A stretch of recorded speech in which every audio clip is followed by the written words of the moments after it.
Now yesterday we had the good fortune to get all of the parts sanded except for the big part. Now the reason I didn't want to rush it through, this is going to be a whole session, and I don't want to skimp on any of the things that need to be done to this part. All of these little edges I want a radius.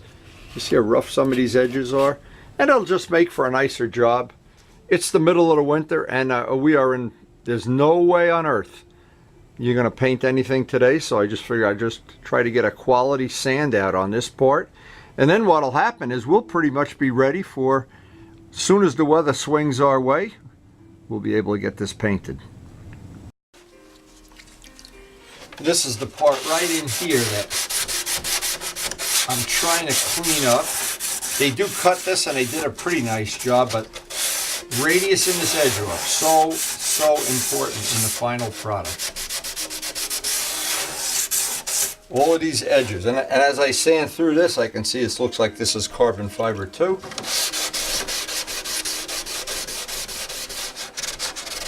For our purposes, it doesn't really matter. What matters is that we get a nice smooth inside where the bolts go, all around the edges, and it's a lot of little detail work. This just turns out to be just hours of doing this. All of these little recessed areas, if you don't get a good bond, that's where the paint is not going to stick well. It's going to start pulling up, as I explained to Glenn many times, it pulls up out of the valley. It's the valleys you got to worry about more than anything else. And when it's all done, and it's all sanded out, we will have, and now you can see down here. Yeah, it looks like the part might be all carbon fiber. I don't know. Why am I so fussy about it? Anyway, that does tell you.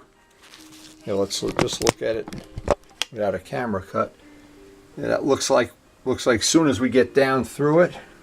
But again, there's a lot of ways. There's a lot of combinations, and it isn't really important. What's important is it looks like the overall quality of these parts is pretty good, and the parts we're going to finish should come out really nice.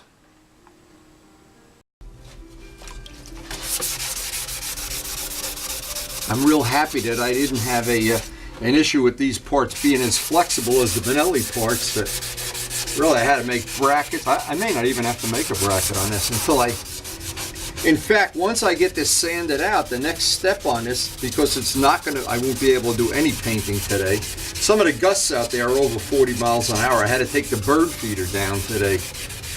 But we are in a period of really crappy weather, to say the least.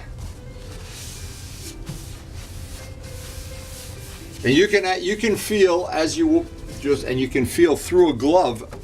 Actually, a little better than you can if you do it with your bare hand. You can feel any spots you missed. And again, what happens with these parts, if you get impatient and you want to rush through it and have it done in a half an hour, all bets are off. If you do take your time, from this point on, when we spray the blue, because we will not have to reprime these, we can put blue right on top of this. That blue should lay right down flat. We should be able to get clear on that. It should just be spectacular when it's done. It should be way nicer than a standard bike from Suzuki or from any manufacturer.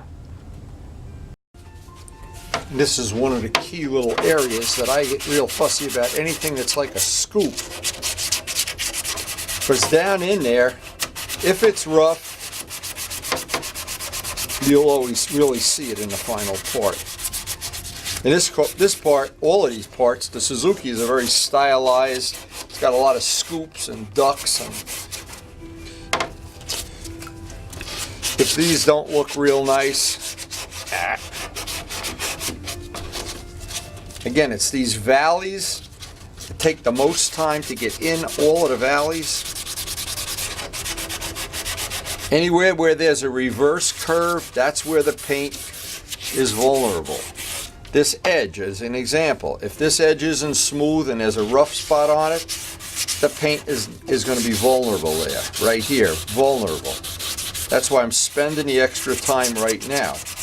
And all the hours that go in on this are really only there to ensure that this will be as is not prone to crack, peel, chip as it would be if we didn't do that. Now here's another there's a little scoop here.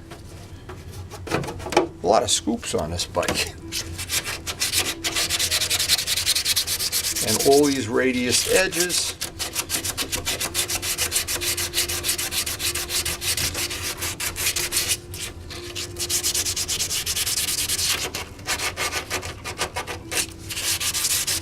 Now also, and this is a small detail thing, but it definitely matters. Oh, there goes the fluorescent lights. I turn the part inside and get it from the inside so that I don't have any rough edges there where the paint will be prone to either not be as nice as it could, or in the worst of all worlds, you start a little place where it peels or chips and then a chunk comes out. And as I'm getting toward the end of this project, this day of sanding, this is why you're so strong. Forget the treadmill, forget the stair climber, go sand out some bodywork. You won't have to worry about dying early in life because you didn't get any exercise.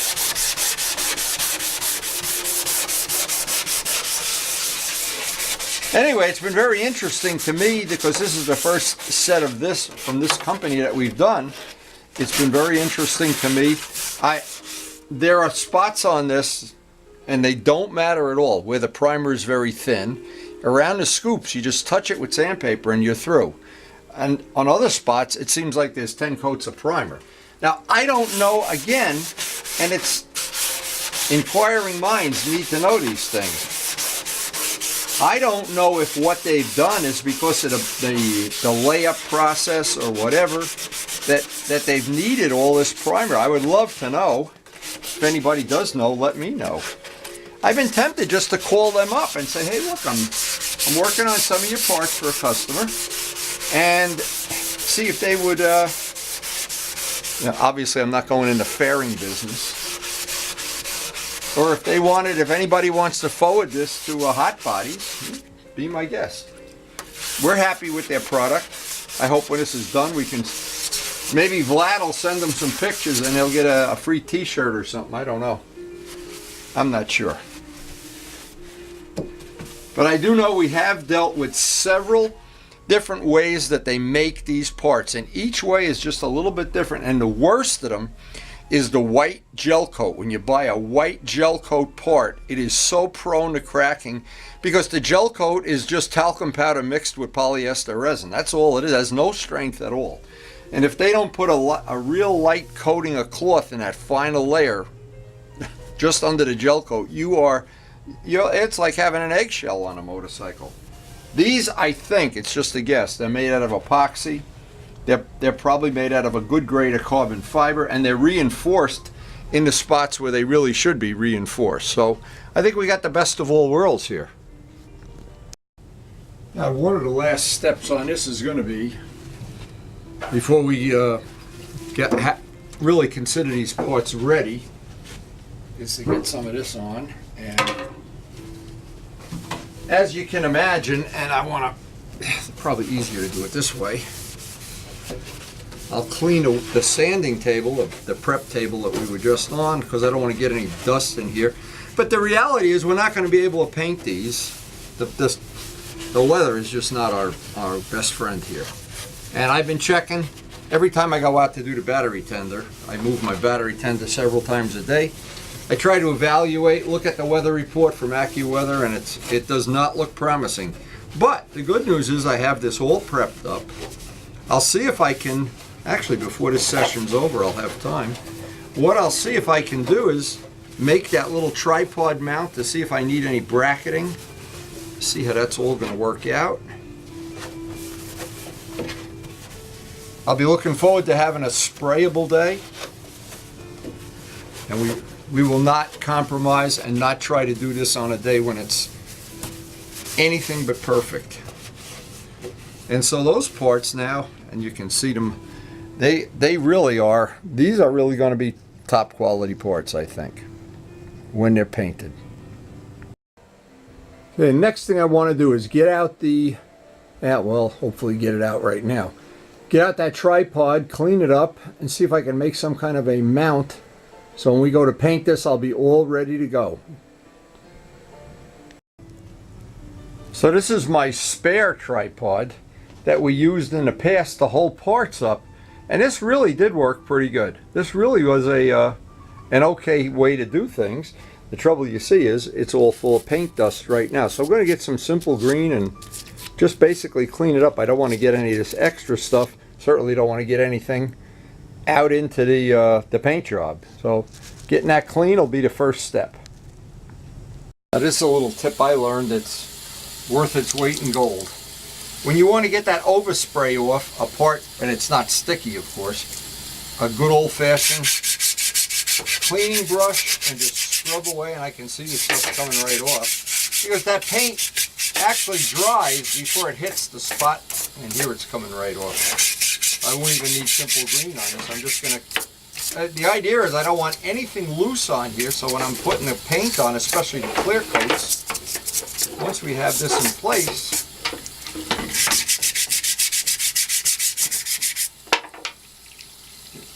basically, I don't know if you can even see it. It's just chunks of stuff that come off of there. And then I'll dry that up as dry as I can, and we'll see how the fairing's going to lay out. Okay, just the simplest of things. It looks like we can use that. Normally I would do this by hand, but that is one way we can do it. I was thinking of another thing, because what happens, this gets covered with overspray, and when I get down to doing all the stuff, I could put a garbage bag over that and just Gorilla tape it to the bottom. I'm thinking that might be one way to do it. I'm not sure. We're going to see how that's going to work out. So it's definitely going to work okay on a seat. So it's also given me some choices how I want to do this. Not necessarily that I have to do it this way, but that is one way I could do it. When parts are this big and you don't have a helper, that's when you run into a problem. And if the wind is blowing, even worse. And we're always dealing with the battle conditions here. Now, in a real stroke of good fortune, it looks like that's going to fit right on there without any problems at all. That won't even require making brackets. But now the last thing is I want to see if I can get, or if it's practical to even do it. In fact, I won't even do it until the day we're going to spray.